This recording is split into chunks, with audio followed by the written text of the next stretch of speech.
Pope ফ্রান্সিসের শেষকৃত্যানুষ্ঠানে উপস্থিত ছিলেন president Donald Trump ও ইউক্রেনের প্রেসিডেন্ট ভলোদিমির জেলেনস্কি। অনুষ্ঠানের ফাঁকে সেন্ট পিটার্স ব্যাসিলিকায় 15 মিনিটের জন্য একান্ত বৈঠকে বসেন দুই নেতা। পরে সামাজিক মাধ্যমে জেলেনস্কি জানান, ট্রাম্পের সঙ্গে তার এই সংক্ষিপ্ত বৈঠক বেশ ফলপ্রসূ হয়েছে।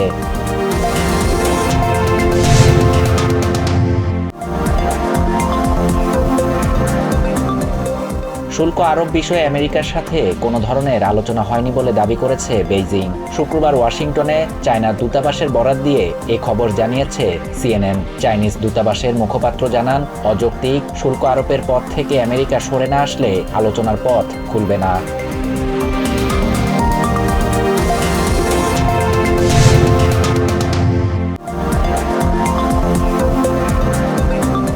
আন্তর্জাতিক বাণিজ্যে চলমান অস্থিরতা কঠিন সময় নিয়ে আসছে বলে সতর্ক করেছেন IMF এর ম্যানেজিং ডিরেক্টর ক্রিস্টালিনা গিওর্গিয়েভা। ওয়াশিংটন ডিসিতে শুক্রবার এক সংবাদ সম্মেলনে এই কথা বলেন তিনি।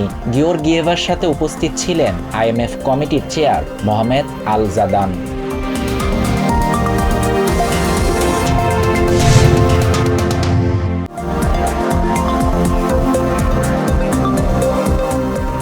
কাশ্মীরের পেহেলগাঁওয়ে জঙ্গি হামলার ঘটনায় ভারত পাকিস্তান উত্তেজনা চরমে উঠেছে।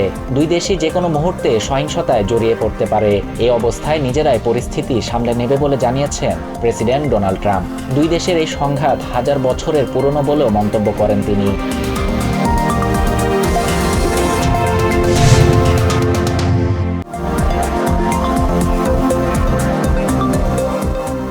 কেবল উপার্জনের মাধ্যম নয়, শিক্ষা যেন সমাজ পরিবর্তন, দেশ গড়া এবং অবহেলিত মানুষের পাশে দাঁড়ানোর হাতিয়ার হতে পারে, সে তাগিদ দিয়েছেন অন্তর্বর্তী সরকারের উপদেষ্টারা। এক্ষেত্রে 24-এর গণঅভ্যুত্থান শিক্ষার্থীদের অনুপ্রেরণা হতে পারে বলে মনে করেন তারা।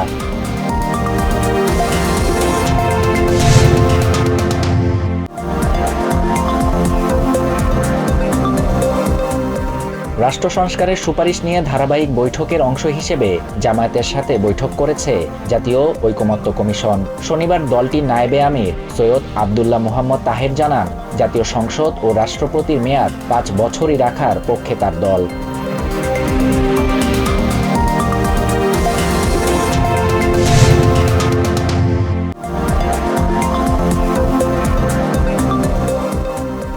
বাংলাদেশ নতুন ধারা জনতার পার্টি নামে নতুন আরেকটি রাজনৈতিক দলের আত্মপ্রকাশ ঘটেছে। শনিবার দুপুরে রাজধানী ঢাকার তোপখানা রোডের শিশু কল্যাণ পরিষদ ভবনে এক অনুষ্ঠানে দলটির আত্মপ্রকাশ হয়।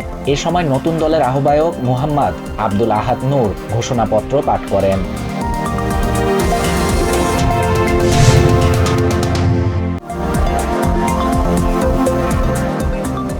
ভক্ত, অনুরাগী ও বিশ্ব নেতাদের শেষ শ্রদ্ধার মধ্য দিয়ে অনুষ্ঠিত হল পোপ ফ্রান্সিসের অন্ত্যেষ্টিক্রিয়া। শনিবার ভ্যাটিকান সিটির সেন্ট পিটার্স ব্যাসিলিকায় তার শেষ কৃত্যানুষ্ঠানে অংশ নেন প্রায় 200,000 মানুষ। স্থানীয় সময় সকাল 10টা থেকে শুরু হওয়া এ প্রার্থনা সভায় অংশ নেন তারা।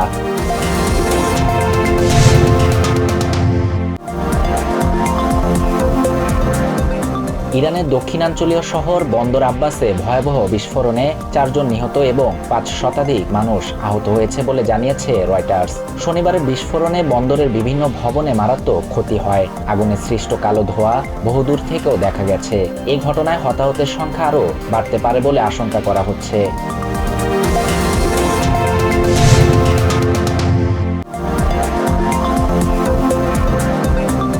শ্রীলঙ্কায় হার দিয়ে শুরু হলো বাংলাদেশ অনূর্ধ্ব-19 দলের ওয়ানডে সিরিজ।